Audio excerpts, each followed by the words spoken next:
তার মধ্যে এটা যে ভাগবত সন্দর্ভ, তো এই ভাগবত সন্দর্ভে জীব গোস্বামী ভগবত ভক্তির চরম শ্রেষ্ঠতা সে সিদ্ধান্ত বর্ণনা করেছে। তো প্রভুপাদ তাৎপর্য বলছেন, ভগবত সন্দর্ভ ষট সন্দর্ভ নামে পরিচিত, ভাগবত সন্দর্ভ ষট সন্দর্ভ নামে পরিচিত। তত্ত্ব সন্দর্ভ নামক প্রথম বিভাগে নিরূপিত হয়েছে যে ভাগবত সন্দর্ভকে ষট সন্দর্ভ বলা হয়, যে যে ছয়টা খণ্ড রয়েছে, ছয়টা বই রয়েছে। তার একটা হচ্ছে তত্ত্ব সন্দর্ভ। তো তত্ত্ব সন্দর্ভ এটা হচ্ছে প্রথম বিভাগ। তাতে যে বর্ণনা রয়েছে যে পরম তত্ত্ব সম্বন্ধে শ্রীমদ ভাগবত হচ্ছে সর্বশ্রেষ্ঠ প্রমাণ। এটা বর্ণনা করা হয়েছে, ভাগবত প্রমাণ আছে সর্বশ্রেষ্ঠ প্রমাণ। তত্ত্ব সন্দর্ভে ভগবত সন্দর্ভ, ষট সন্দর্ভকে ভাগবত সন্দর্ভ বলে। এটা হচ্ছে ছয়টা বিভাগ রয়েছে। প্রথম ছিল তত্ত্ব সন্দর্ভ। তত্ত্ব সন্দর্ভে শ্রীমদ ভাগবতম হচ্ছে সর্বশ্রেষ্ঠ প্রমাণ, এটা প্রতিষ্ঠিত হয়েছে। তারপর যে ভগবত সন্দর্ভ, এটা হচ্ছে দ্বিতীয় সন্দর্ভ। এতে নির্বিশেষ ব্রহ্ম, অন্তর্যামী পরমাত্মার পার্থক্য নিরূপিত হয়েছে এবং চিৎ জগৎ ও জড় কলুষ মুক্ত বিশুদ্ধ সত্যের বর্ণনা করা হয়েছে। অর্থাৎ শুদ্ধ সত্যের চিন্ময় স্থিতির বর্ণনা করা হয়েছে। শুদ্ধ সত্য স্তরে কিভাবে সেটি হচ্ছে জড় কলুষ, অর্থাৎ তমগুণ রজগুণ সত্যগুণ থেকে মুক্ত, সেটি বর্ণনা করা হয়েছে। জড় জগতের যে সত্যগুণ তা রজ তমগুণের কলুষের দ্বারা প্রভাবিত হতে পারে, এটা আমরা ভগবত গীতা শুনেছি। জড় জগতে যে সত্যগুণ বলি, সত্যগুণ বলে শুধু সত্যগুণ তা নয়, এতে কিছুটা রজগুণ কিছু তমগুণ থাকে। সত্যগুণটা বেশি থাকে বলে আমরা সত্যগুণই বলি। রজগুণও সেই রকম, কিছুটা তমগুণ থাকবে, সত্যগুণও থাকবে। তমগুণ যে শুধু তমগুণ নয়, তাতে কিছুটা সত্যগুণ একটু থাকবে, ছিটেফুটে থাকবে। এই তিনটাই থাকবে কম বেশি। যেটাতে যার মধ্যে যেটা বেশি তাকে সেই গুণের মানুষ বলা। কিন্তু শুদ্ধ সত্য গুণটা আলাদা। সেটা আছে এই তিনটা গুণের ঊর্ধ্বে। কিন্তু কেউ যখন বিশুদ্ধ সত্যে, শুদ্ধ সত্য ও বিশুদ্ধ সত্য একা জিনিস, অধিষ্ঠিত হন, তখন আর তার এই ধরনের কলুষিত হওয়ার সম্ভাবনা থাকে না। সেটি শুদ্ধ সত্যের চিন্ময় স্তর। সেখানে পরমেশ্বর ভগবানের ও জীবের শক্তির বর্ণনা করা হয়েছে, ভগবানের বৈচিত্র্যময় অচিন্ত্য শক্তির বর্ণনা করা হয়েছে এই ভগবত সন্তান। ভগবানের শক্তি সমূহকে চিৎ শক্তি, জীবশক্তি, স্বরূপ শক্তি, মায়া শক্তি আদি বিভিন্ন ভাগে বিভক্ত করা হয়েছে। শিব বিগ্রহ আরাধনার নিত্যত্ব, শ্রী বিগ্রহের সর্বশক্তিমতা, বিভূতা, সর্বাশ্রয়তা, তার সূক্ষ্ম স্থূল শক্তি সমূহ, তার প্রকাশত্ব, রূপগুণ লীলাময়ত্ব, অপ্রাকৃতত্ব, পূর্ণ স্বরূপত্ব আদির কথা বর্ণনা করা হয়েছে। সেখানে আরো উল্লেখ করা হয়েছে যে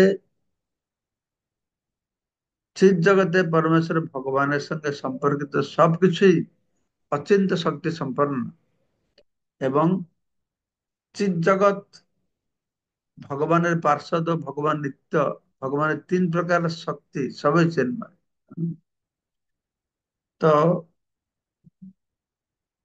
সেখানে চিৎ জগতে সবকিছু চিন্ময়, ভগবানের পার্শ্বদ, তিন প্রকার শক্তি সব হচ্ছে চিন্ময়। এই গ্রন্থে নির্বিশেষ ব্রহ্ম পরমেশ্বর ভগবানের তারতম্য, ভগবানের পূর্ণত্ব, সকল বৈদিক জ্ঞানের উদ্দেশ্য, ভগবানের স্বরূপ শক্তি, সমস্ত বৈদিক জ্ঞানের আদি প্রণেতা যে পরমেশ্বর ভগবান, এই সমস্ত বিলাস আলোচনা করা হয়েছে। আর দুটো সন্দর্ভ শ্রবণ করলাম, তত্ত্ব সন্দর্ভ, ভগবত সন্দর্ভ। তার যে পরমাত্মা সন্দর্ভ, তৃতীয় সন্দর্ভের নাম আছে পরমাত্মা সন্দর্ভ। তো এই গ্রন্থে পরমাত্মার সম্বন্ধে বর্ণনা করা হয়েছে। এই গ্রন্থের বিষয়বস্তুটা কি, না পরমাত্মা সম্পর্কে বর্ণনা করা হয়েছে। তাতে এর পূর্বে পরমাত্মা ব্রহ্ম ভগবান সম্পর্কে বর্ণনা করা হলো, এটা শুধু পরমাত্মা। পরমাত্মা কিভাবে অসংখ্য জীবের সঙ্গে বিরাজ করেন তা বলা হয়েছে। এই গ্রন্থে গুণাবতারের তারতম্য, যে গুণাবতার রয়েছে, ব্রহ্মা বিষ্ণু মহেশ্বর গুণাবতার রয়েছে, জীব রয়েছে, মায়া রয়েছে, জগৎ রয়েছে, পরিণামবাদ ও বিবর্ত বাদের সমাধান, জগৎ ও পরমাত্মার অনন্যত এবং জগতের সত্যতা সম্বন্ধে বর্ণনা করা হয়েছে। এই সম্পর্কে শ্রী শ্রীধর স্বামী মত প্রদান করেছেন যে এই গ্রন্থে আরো বর্ণনা করা হয়েছে যে পরমেশ্বর ভগবান যদিও সমস্ত জড় গুণ রহিত, তবুও তিনি সমস্ত জড় কার্যকলাপে নিয়ন্তা। লীলাবতারেরা যে কিভাবে ভক্তের বাসনা সাড়া দেন তার এবং ভগবানের 6টি ঐশ্বর্যের বর্ণনা এতে উল্লেখ করা হয়েছে। আহ, এটা হলো কি তত্ত্ব সন্দর্ভ, তারপরে হলো ভগবত সন্দর্ভ, তারপরে হলো পরমাত্মা সন্দর্ভ, 3টে সন্দর্ভ। চতুর্থটা আছে কৃষ্ণ সন্দর্ভ, পরমাত্মার পরে কৃষ্ণ সন্দর্ভ। তো এই গ্রন্থে প্রমাণ করেছেন যে এগুলো সব শাস্ত্র থেকে নিয়ে লিখেছেন। গুরু মহারাজ বলছিলেন, প্রভুপাদানকে চাইছিলেন এটা অনুবাদ করা উচিত, ভক্তরা এটা পড়া উচিত, যদিও একটু কঠিন হবে, তবুও এখনই বাংলা ইংরেজিতে বেরিয়েছে, পড়লে মোটামুটি বুঝা যাবে। তো এই গ্রন্থে প্রমাণ করেছে শ্রীকৃষ্ণ হচ্ছেন পরমেশ্বর ভগবান, শাস্ত্রে যেখানে যেখানে রয়েছে। আসলে শাস্ত্রে সবকিছু থাকে, কিন্তু মানুষ প্রথমত শাস্ত্রে সবকিছু থাকলেও শাস্ত্রের সব কথা সবসময় প্রকাশিত হয় না। এক একটা সময়ে শাস্ত্রের এক একটা কথা প্রকাশিত হয় সময় অনুসারে। তারপরে সে অনুসারে মানুষ কখন কর্মের প্রাধান্য দিয়ে, কখন জ্ঞানের প্রাধান্য দিয়ে, কখন জ্ঞানের প্রাধান্য দিয়ে, কখন ভক্তির প্রাধান্য দিয়ে, এরকম চলে। ঠিক আছে? তো এই যে কৃষ্ণ সন্দর্ভ, যে কৃষ্ণ যে পরমেশ্বর, এটা বর্ণনা করা হয়। তারপরে বলদেব শঙ্করসেনাদি শ্রীকৃষ্ণের অন্যান্য অংশ কলা হচ্ছেন মহাশঙ্কর্ষণের প্রকাশ। বলদেব শঙ্করসেনাদি শ্রীকৃষ্ণের অন্যান্য অংশ কলার হচ্ছেন মহাশঙ্কর্ষণের প্রকাশ। বলদেব শঙ্করসেনাদি আহ শ্রীকৃষ্ণের অন্যান্য অংশ কলার হচ্ছেন মহাশঙ্কর্ষণের প্রকাশ। অংশ কলা, সমস্ত অংশ কলা, অংশের অংশ হচ্ছে কলা। অবতারেরা শ্রীকৃষ্ণের শরীর নিত্য বিরাজমান করেন, শ্রীকৃষ্ণের শরীরে সব রয়েছে, অনন্ত ভগবৎ স্বরূপ তার মধ্যে অবস্থান করছে। শ্রীকৃষ্ণের দ্বিভুজত্ব, গোলক নিরূপত্ব, বৃন্দাবন আদি শ্রীকৃষ্ণের নিত্যধাম, গোলক ও বৃন্দাবন অভিন্নত্ব, যাদব ও গোপীরা শ্রীকৃষ্ণের নিত্য পরিকর, শ্রীকৃষ্ণের প্রকট লীলা অপ্রকট লীলা, প্রকট ও অপ্রকট লীলার সমন্বয়, এসব লেখা আছে কৃষ্ণ সুন্দর। গোকুলে শ্রীকৃষ্ণের প্রকাশ, দ্বারকায় মহিষীরা তার স্বরূপ শক্তির প্রকাশ, তাদের থেকে ব্রজ গোপিকাদের উৎকর্ষ আদি বিষয় বর্ণিত হয়েছে। এই গ্রন্থে গোপিকাদের নাম বর্ণনা করা হয়েছে, শ্রীমতী রাধারানীর সব উৎকর্ষতা নিরূপিত হয়েছে। তারপরে পঞ্চম সন্দর্ভ, তত্ত্ব সন্দর্ভ, ভগবত সন্দর্ভ, পরমাত্মা সন্দর্ভ, কৃষ্ণ সন্দর্ভ, তত্ত্ব সন্দর্ভ। না, সরি সরি, ভক্তি সন্দর্ভ। পঞ্চমটা হচ্ছে ভক্তি। হ্যাঁ, পরমাত্মা আছেন, তারপর কৃষ্ণ আছেন, তারপর ভক্তি আছে।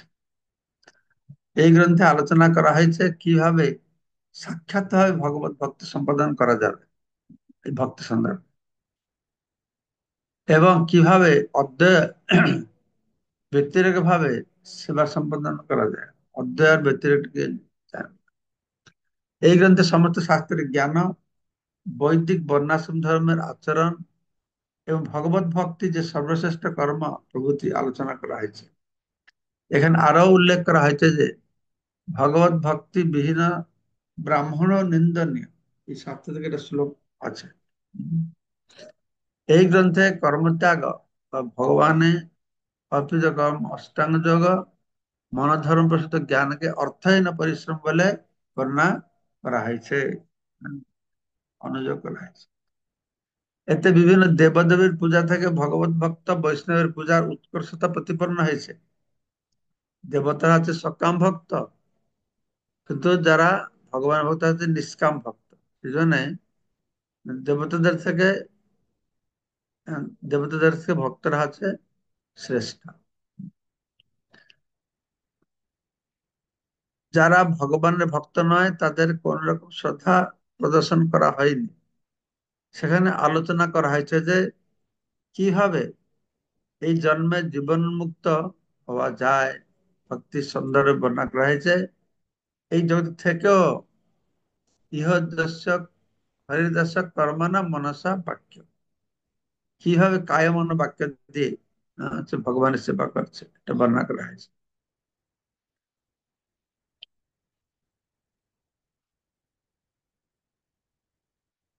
এতে বিভিন্ন দেবদেবীর পূজা থেকে ভগবত ভক্ত বৈষ্ণবের পূজার উৎকর্ষ প্রতিপাদন হয়েছে। যারা ভগবানের ভক্ত নয় তাদের কোন রকম শ্রদ্ধা প্রদর্শন করা হয়নি। সেখানে আলোচনা করা হয়েছে কিভাবে এই জন্মে জীবনোন্মুক্ত হওয়া যায়। সেই জন্য তার উপরে প্রভুপাদ বেশি গুরুত্ব দিয়েছেন। দেবাদিদেবের দেবাদিদেবের মহাদেবকে ভক্তরূপ ভগবত ভক্ত রূপে বর্ণনা করা হয়েছে এবং ভক্ত ও ভক্তের নিত্যত্ব নিরূপিত হয়েছে। সেখানে উল্লেখ করা হয়েছে যে ভক্তির মাধ্যমে সব রকম সাফল্য অর্জন করা যায়, কেননা ভগবত ভক্তি জড়জগতের সমস্ত গুণের অতীত। সেখানে আরো আলোচনা করা হয়েছে কিভাবে ভক্তির মাধ্যমে আত্মার প্রকাশ হয়, ভক্তির মাধ্যমে চিন্ময় আনন্দ লাভ ও এমনকি অপূর্ণ ভগবত ভক্তির ফলে কিভাবে পরমেশ্বর ভগবানের শ্রী পাদপদ্ম আশ্রয় গ্রহণ করা যায় তারও বর্ণনা করা হয়েছে, এবং অহৈতুক ভক্তির প্রশংসা করা হয়েছে এবং প্রশ্ন করা হয়েছে এবং বিশ্লেষণ করা হয়েছে ভক্ত সঙ্গের প্রভাবে কিভাবে অহৈতুক সেবার স্তরে উন্নীত হওয়া যায়, এসব বর্ণনা করা হয়েছে। সেখানে মহাভারত ও সাধারণ তত্ত্বের পার্থক্য আলোচনা করা হয়েছে এবং মনোধর্ম প্রসূত জ্ঞানের লক্ষণ, অহংগ্রহ উপাসনা বা নিজের পূজা করার লক্ষণ, ভগবত ভক্তির লক্ষণ, হম মনোকাঙ্ক্ষিত সিদ্ধির লক্ষণ, বৈদিভক্ত শিকার, গুরু সেবা, মহাভাগবত যারা মুক্ত হয়ে গেছে তো তার সেবা, বৈষ্ণব সেবা, শ্রবণ কীর্তন স্মরণ বন্দন পাদ সেবন দাস্য সখ্য আত্মনিবেদন, এসব কিছু বর্ণনা করা হয়েছে। সেখানে সেবা অপরাধ, অপরাধের ফলে এই সমস্ত বিষয়ে আলোচনা করা হয়েছে। আহ রাগানুর রাগানুগা ভক্তি যাদের আছে, চতুর্থ স্বতঃস্ফূর্ত ভগবত ভক্তি, কৃষ্ণ ভক্ত হওয়ার বৈশিষ্ট্য এবং সিদ্ধির সিদ্ধির ক্রম সম্বন্ধেও আলোচনা হয়েছে।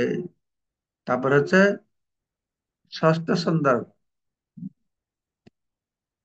ষষ্ঠ সন্দর্ভটা কি? যে প্রীতি সন্দর্ভ, ভক্তি সন্দর্ভ, কৃষ্ণ সন্দর্ভ, হম, কৃষ্ণ সন্দর্ভ, পরমাত্ম সন্দর্ভ, কৃষ্ণ সন্দর্ভ, ভক্তি সন্দর্ভ, আর এখানে প্রীতি সন্দর্ভ। এখানে বর্ণনা করা হয়েছে যে ভগবত প্রীতির মাধ্যমে সম্পূর্ণরূপে মুক্ত হয়ে জীবনের চরম উদ্দেশ্য সাধন করা যায় এই প্রীতি সন্দর্ভে। কি প্রীতি? না ভগবত প্রীতি।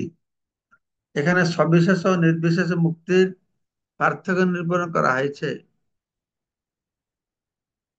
নির্বিশেষ ব্রহ্মে লীন হবে, কেউ ভগবান স্বরূপের শরীরে প্রবেশ করে থাকবে। এই সাজুজ্য মুক্তিকে দুই প্রকারে বিভক্ত করা হয়েছে। এটা ব্রহ্ম সাজুজ্য, এটা ঈশ্বর সাজুজ্য। আর নির্বিশেষে ব্রহ্ম জ্যোতিতে লীন হয়, তারা ব্রহ্ম সাজুজ্য লাভ করলো। আর যারা ভগবানের শরীরে লীন হয় থাকে, তারা ঈশ্বর সাজুজ্য বলল। এই দুটোই বিড়ম্বনা, হ্যাঁ, দুটোই খারাপ।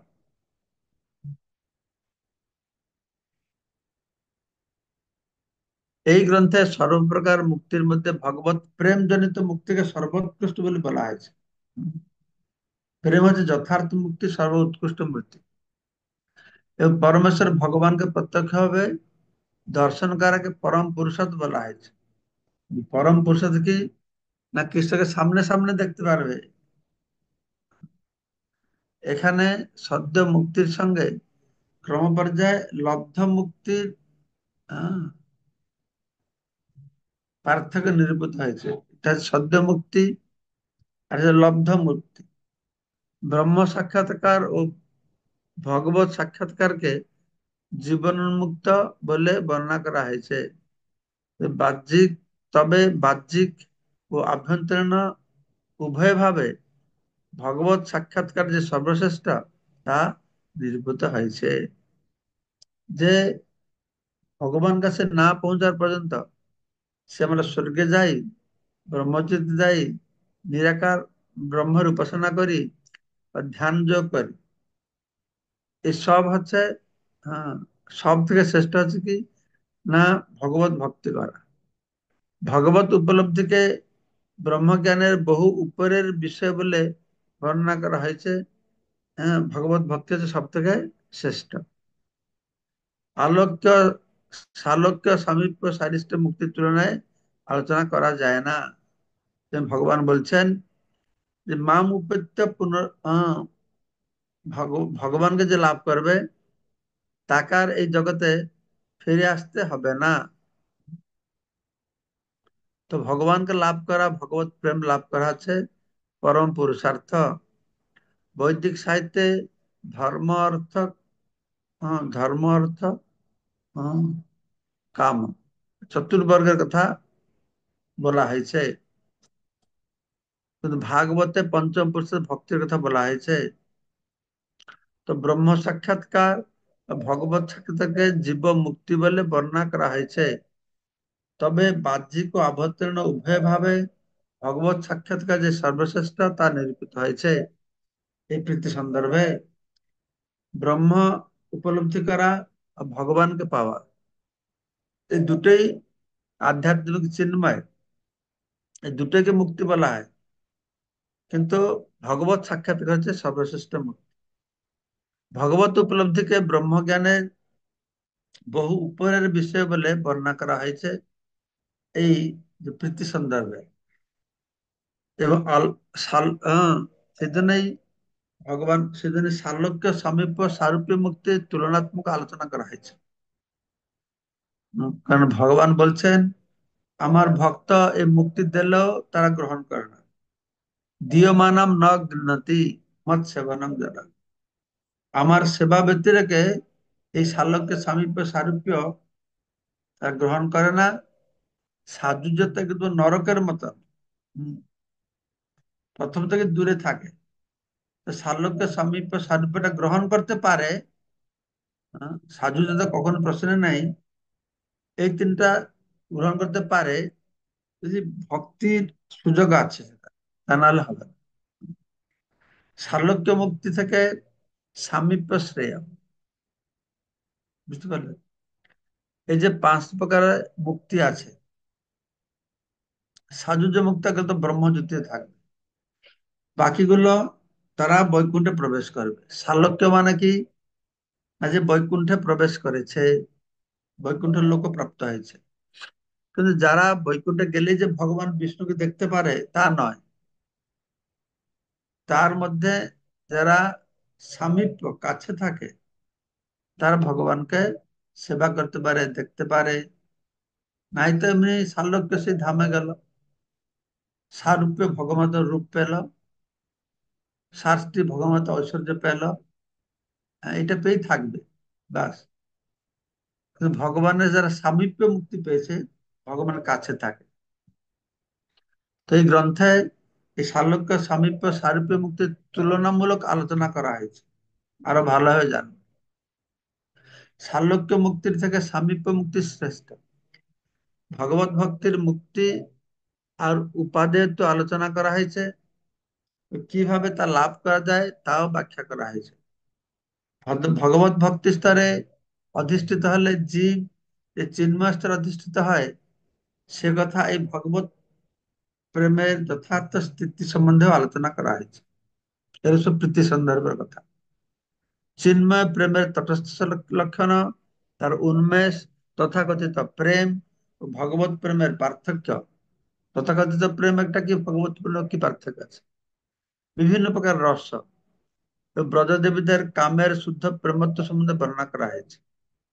জ্ঞানের সঙ্গে ভক্তির মিশ্রণ, অর্থাৎ ভক্তি মিশ্রা জ্ঞান। আর গোপীর প্রেমের চরম উৎকর্ষতা, জ্ঞান কর্মাজ অনাবৃত। ঐশ্বর্য পরভক্তি, মাধুর্য পরভক্তির কি পার্থক্য রয়েছে, গোকুলবাসীদের শ্রেষ্ঠতা কি আছে, তাদের থেকে কৃষ্ণের সখা গোপগণের বাৎসল্য রসে শ্রীকৃষ্ণের সঙ্গে সম্পর্কিত গোপ গোপীদের উৎকর্ষতা বর্ণনা করা হয়েছে। চরমে ব্রজ গোপীদের ও তাদের মধ্যে শুধু রাধারানীর প্রেমের উৎকর্ষতা বর্ণনা করা হয়েছে। বৃন্দাবনে যারা সখা, যারা দাস, তারা শ্রেষ্ঠ। দাস থেকে সখারা শ্রেষ্ঠ, সখা থেকে বাৎসল্য রসে শ্রেষ্ঠ। আর সব থেকে শ্রেষ্ঠ আছে গোপী। আর গোপীদের মধ্যে আছে রাধারানীর প্রেম, হ্যাঁ, সব থেকে শ্রেষ্ঠ। এইসব আলোচনা করা হয়েছে। সেখানে আরো আলোচনা করা হয়েছে অনুকরণ করার মাধ্যমে কিভাবে চিন্ময় অনুভূতির বিকাশ হয়। অনুকরণ করে এই অনুভূতি জড়জাগতিক কাম থেকে অনেক উৎকৃষ্ট।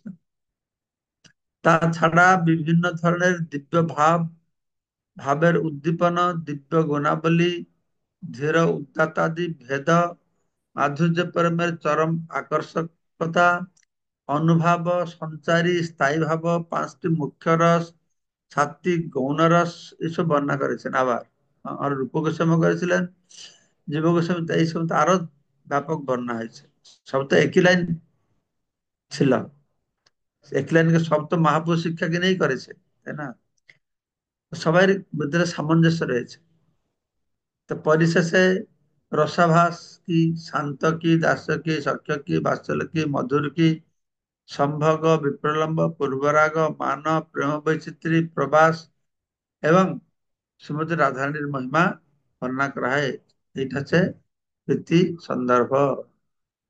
আগামীকালকে আমরা গোপাল চম্পু গ্রন্থ সম্পর্কে শ্রবণ করব।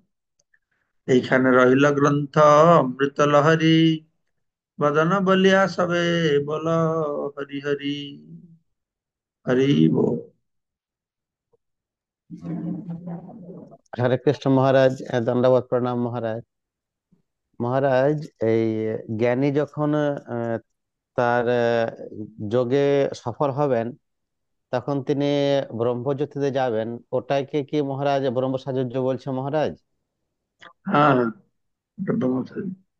মহারাজ, আপনার কাছ থেকে শ্রবণ করেছিলাম যে যখন সে ব্রহ্মজ্যোতিতে যাবে, ব্রহ্মজ্যোতি নিষ্ক্রিয় আর আত্মা সক্রিয়।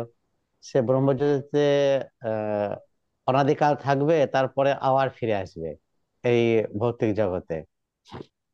তো মহারাজ, এই ঈশ্বর সাযুজ্য আহ, উম, যখন হচ্ছে, যেমন শিশুপালের হয়েছিল মহারাজ, তো সেখানে কতদিন থাকবে মহারাজ? না থেকেই যাবে মহারাজ? না না, থেকে যাবে না। সেখানে থাকবে না, সেখানে থেকে সে ভগবানের ইন্দ্রিয়ের মাধ্যমে সে আনন্দ অনুভব করবে। কিন্তু সে তো ভগবান নয়, ভগবান যেরকম আনন্দ পাবে সেরকম পাবে না, কিন্তু বহু আনন্দ ইন্দ্রিয়ের মাধ্যমে পাবে। যেরকম ব্রহ্মানন্দ পাবে, এরাও পাবে, কিন্তু সেটা তো স্বরূপ স্থিতি নয়, নিত্যকাল থাকতে পারবে না। ঘুরে ঘুরে ঘুরে বহুকাল পরে সেই স্বরূপ অবস্থা সবাইকে ফিরতে হবে। যে স্বর্গে যাও, ব্রহ্মজ্যোতি যাও, ঈশ্বর সাযুজ্য পাও, কোনটাই স্থায়ী নয়। মহারাজ, আরেকটা জিজ্ঞাস্য এখানে লেখা আছে যে দেবাদিদেব মহাদেবকে ভগবত ভক্তরূপে বর্ণনা করা হয়েছে। তো মহারাজ, এই দেবাদিদেব কি মহারাজ ওই সেই চিৎ জগতের যে সদাশিব, তারই বিকার? হ্যাঁ, তো মহারাজ, এই এই দেবাদিদেব কি সেই ব্রহ্মার পুত্র, ব্রহ্মার ক্রোধ থেকে যার জন্ম হয়েছিল, রুদ্র মহারাজ এটা? ঠিক আছে, আপনি যদি সব সম্মান নেবেন, অন্যরা প্রশ্ন করবে না। আপনি একটা দুটো করে প্রশ্ন করবেন প্রতিদিন, ঠিক আছে? অন্যদের সুযোগ দেন। এটা আপনার বলে দেন না- মহারাজ দিয়ে। হ্যাঁ। এটাই তো, আপনি তো শুনেছেন, সেটাই যেটা বলছে সব ঠিক বলছেন। ঠিক আছে, সত্যি রুক্মিণী মাতাজি বলুন, কি বলছেন আপনি? হরে কৃষ্ণ, প্রণাম মহারাজ। মহারাজ, এই শ্রীধর স্বামী ভাগবতেও দেখছি ওনার অনেক বক্তব্য আছে, এখানেও দেয়া হয়েছে। শ্রীধর স্বামী কে? উম, সিদ্ধার্থ স্বামী বেশি যাই না, আমিও টিকাকার ছিলেন তিনি। চৈতন্য মহাপ্রভুর শ্রীধর স্বামীকে মানতেন। হ্যাঁ, শ্রীধরকে স্বামী করে মেনেছেন। তো ওনার টিকাটা খুব শক্তিশালী টিকা। শ্রীধর স্বামীর টিকা আছে বহু, চৈতন্য মহাপ্রভু বহু পূর্বে শ্রীধর স্বামীর টিকা। হরে ভগবত। কৃষ্ণ। হুম। তারপরে মঞ্জু মাতাজি বলুন। হরে কৃষ্ণ মহারাজ, আপনার শ্রীচরণে প্রণাম। মহারাজ, এখানে যে বলা আছে শালক্য, সামীপ্য আর সারূপ্য।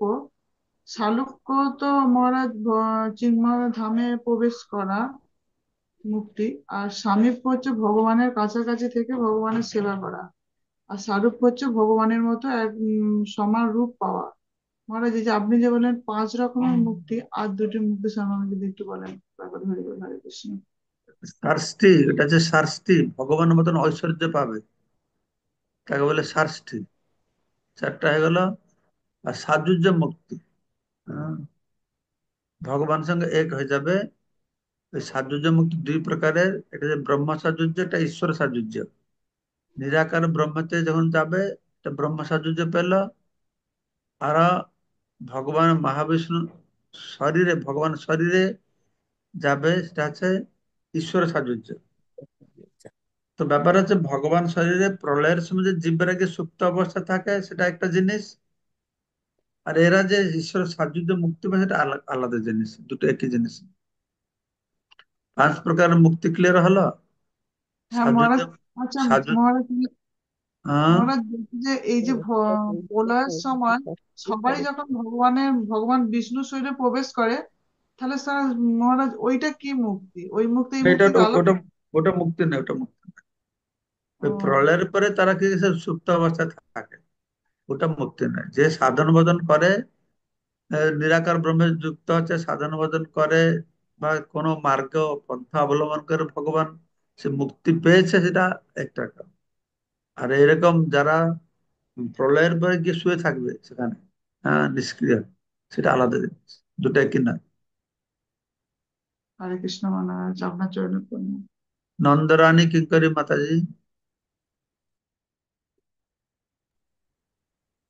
হরে কৃষ্ণ, দণ্ডবত প্রণাম মহারাজ।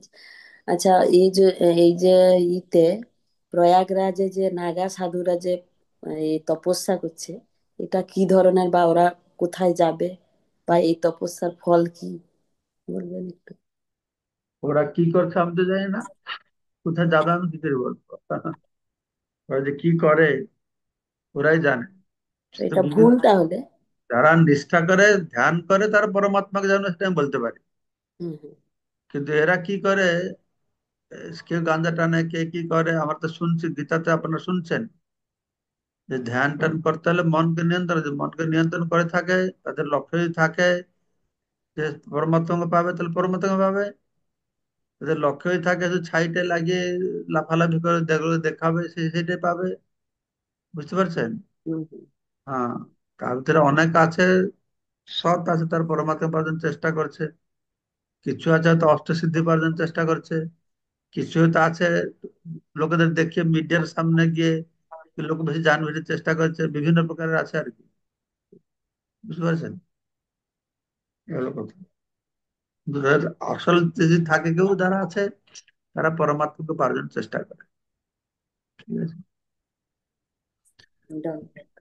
সবাইকে অশেষ ধন্যবাদ আজকের এই পাঠে যোগদান করবার জন্য। বাঞ্ছা কল্পতরুভ্যশ্চ কৃপা সিন্ধুভ্যেব চ পতিতানাং পাবনেভ্যো বৈষ্ণবেভ্যো নমো নমঃ।